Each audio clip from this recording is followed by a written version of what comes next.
Hello tout le monde, c'est Déborah de Daily Baby et j'espère que vous allez bien.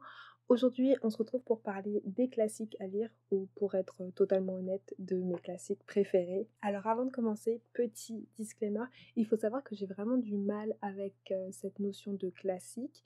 Si on s'en tient aux définitions, à ce qu'on trouve sur le net, à ce qu'on nous apprend en cours, etc. Un classique, c'est un livre avec lequel on a toujours quelque chose à découvrir. C'est un livre qui est devenu une référence, donc c'est un livre qu'on s'accorde à dire qu'il faut avoir lu ou qu'il faut connaître. En soi, il n'y a rien qui me dérange dans ce que je viens de vous dire, parce que avoir des connaissances communes, c'est ce qui nous permet de parler d'une culture générale. Mais ce qui me dérange, c'est que c'est toujours le même type d'auteur et de texte qu'on retrouve dans cette fameuse liste de classiques. Je comprends que ce soit important de voir si un livre est populaire, pas seulement par effet de mode, et voir si on continue d'en parler quelques années après. Mais j'ai l'impression qu'entre l'époque de ma grand-mère et mon époque, la liste de classiques se fait pas des masses agrandie ou diversifiée. Et je vais pas vous mentir, il y a pas mal de livres qui étaient dans ma bibliothèque à ma naissance et qui m'ont servi durant ma scolarité. Donc je pense qu'une petite mise à jour de cette liste de classiques ne ferait pas du mal. La deuxième chose qui me dérange, et je pense que c'est ce qui me dérange le plus, c'est qu'avec les classiques, on classifie les romans.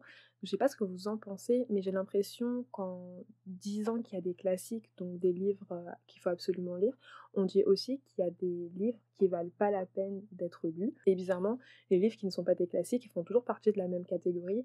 C'est des romans jeunesse, c'est du fantastique, c'est de la romance. Et il y a même certaines personnes qui vont dire que ces genres ne sont pas de la littérature. Moi, je trouve ça super condescendant, en fait. Par exemple, si je prends Harry Potter, à l'époque, il y a des maisons d'édition qui disaient que cette saga ferait un flop, et finalement, ça a fonctionné.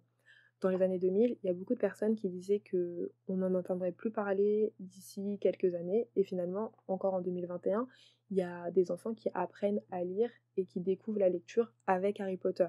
Donc on ne peut pas nier que c'est une saga qui a influencé toute une génération, qui lui a donné envie de lire et que c'est un élément du paysage culturel encore aujourd'hui.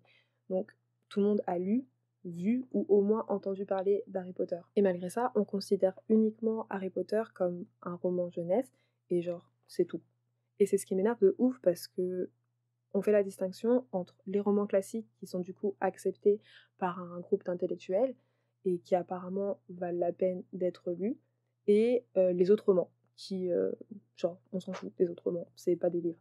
Et du coup, toute cette classification relou là, ça a créé des gens comme moi qui veulent avoir lu tous les classiques de la littérature française et surtout qui ont honte de lire des romans fantastiques ou d'autres romans qui ne seraient pas des classiques. Je rigole, mais en vrai, c'est triste parce que lorsqu'on vous dit que la lecture et les livres, c'est uniquement les classiques et que vous lisez autre chose que les classiques, ou même que vous ne lisez pas du tout de classiques et que vous n'aimez pas ça, bah vous finissez par vous demander si vous aimez vraiment lire et si vous lisez genre des vrais livres, alors qu'en vrai, bah toute production écrite est un livre, quoi. Enfin, c'est ce que je considère. Enfin bref, je dis pas que tous les livres méritent d'être lus ou que tous les livres sont bien écrits, mais je trouve que c'est dommage qu'on classifie autant les livres et qu'on dévalorise certains genres. Je pense vraiment que la lecture, ça devrait être une activité comme les autres et que du coup, on ne devrait pas autant l'intellectualiser ou en faire une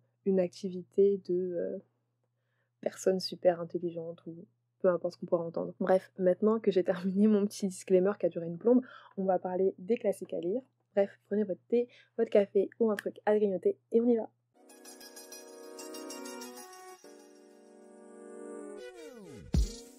Le premier livre que je vous recommande, c'est également un de mes romans préférés, donc j'étais obligée de commencer la sélection avec ce livre, c'est Belle Amie de Maupassant. Belle Amie, c'est l'histoire d'un petit gars, Georges, qui est pauvre, incompétent et mauvais.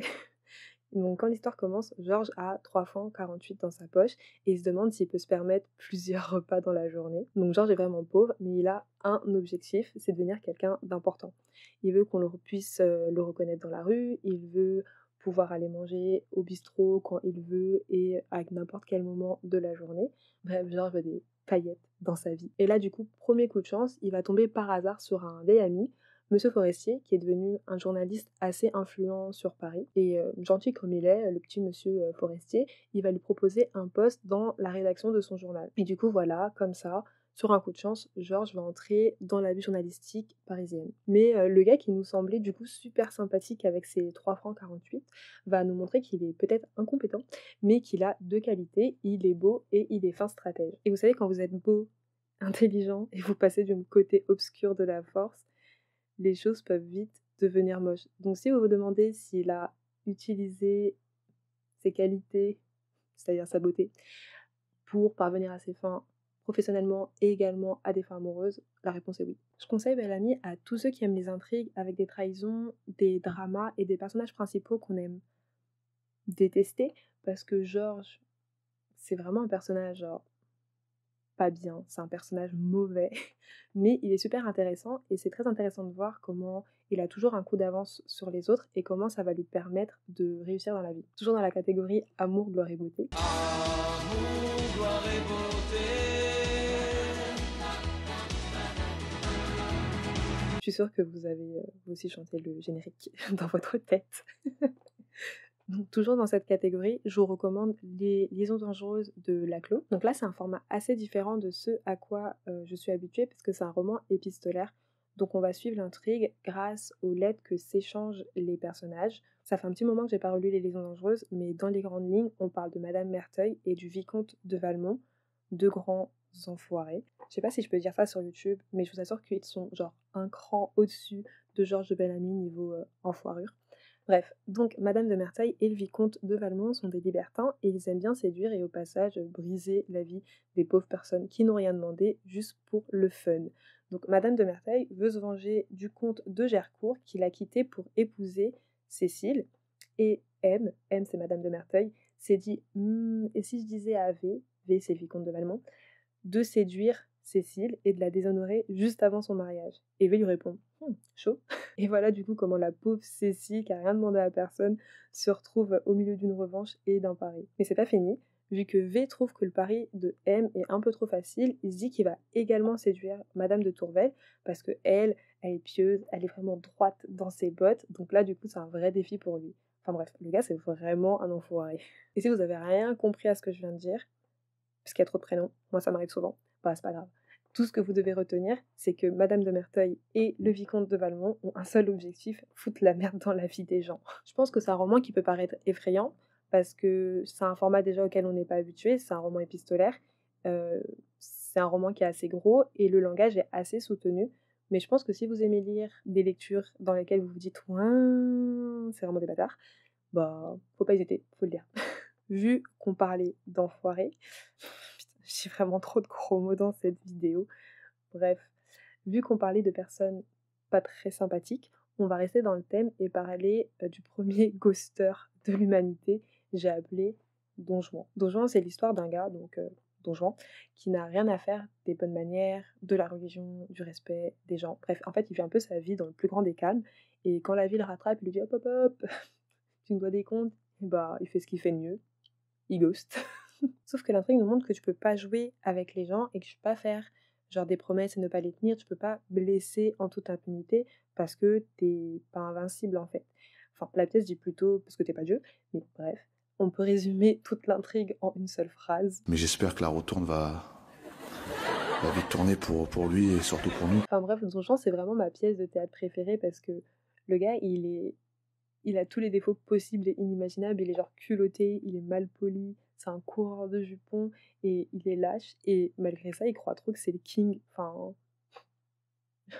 il me dépasse. Pour cette prochaine reco, on reste dans les pièces de théâtre avec Antigone, pas Antigone de Sophocle, celui qui est super sérieux, mais Antigone d'Anouilh, qui est tout aussi sérieux et déprimant, mais qui est plus facile à lire. Alors là, on change totalement de registre parce que c'est une tragédie, et vu que c'est une tragédie, on sait que ça va mal finir pour tous les personnages, et si on oublie que c'est une tragédie, que ça va mal finir pour tous les personnages, le prologue est là pour nous rappeler au tout début. Donc, Antigone, ça parle d'une fille, Antigone, qui va affronter la mort pour être en accord avec ses valeurs et ses principes. Donc pour faire court, parce que j'ai l'impression que ça fait une plombe que je tourne la vidéo, les grands frères d'Antigone, donc Éthéocle et Polynice, se sont battus à mort, mais il y a seulement un d'entre eux, Éthéocle, qui a eu le droit à une sépulture.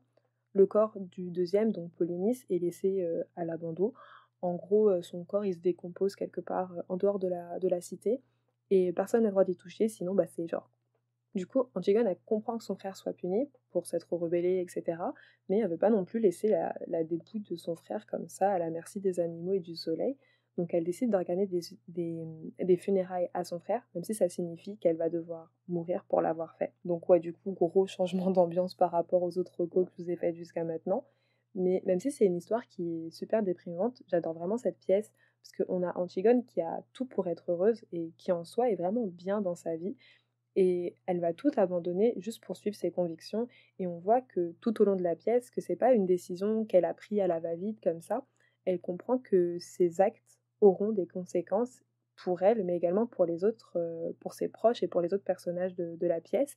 Mais ça va pas l'empêcher de suivre ses convictions jusqu'au bout. Enfin bref, du coup, je vous recommande cette pièce si vous voulez réfléchir à la vie et vous rendre compte en genre quelques heures chrono que vous n'êtes pas aussi courageux que ce que vous pensez. Et je vais terminer cette sélection avec un livre qui confirme que je suis vraiment une grosse fan des dystopies. C'est Sa Majesté des Mouches de William Golding. Alors oui, c'est pas un classique français, mais j'ai mis 4 classiques français, donc je pense que je peux terminer la sélection avec un classique britannique, hein. Je pense que j'ai le droit de me permettre ça. Alors, l'histoire de Sa Majesté des Mouches est ultra simple. On a un avion avec un groupe d'écoliers, que des garçons qui s'écrasent sur une île déserte, et aucun adulte va survivre au crash, mais par contre, les enfants vont s'en sortir indemnes. Du coup, ils vont devoir s'organiser pour survivre. Par exemple, on a un groupe de garçons qui va s'occuper de tout ce qui est nourriture. On a un autre groupe de garçons qui va s'occuper de la vie sur le camp. Enfin bref, ils vont s'organiser et recréer une mini-société. Et vous savez, dans une société, il y a tout. On a le chef, on a une personne qui veut prendre la place du chef, on a les souffres-douleurs, on a les personnes violentes et on a également quelques personnes sympathiques parce que bon, il en faut quand même de temps en temps. Mais du coup, quand vous mélangez le tout, c'est mignon au début, il n'y a pas de souci, mais ça finit forcément par péter. Ça finit toujours par péter. On ne sait pas quand, mais ça finit par péter. Du coup, quand vous allez lire Sa Majesté des Mouches, vous regardez tout ce petit monde s'installer, vous êtes en mode oh ils sont mignons, nanana, et après vous spéculez sur quand ça va péter et qui va finir par payer les pots cassés. Et ce livre, il me faisait trop penser à une émission qui passait sur M6. Je sais pas si vous avez connu, c'était The Island, et il y avait 13 naufragés qui échouaient sur une île déserte et ils devaient s'organiser pendant un mois pour survivre.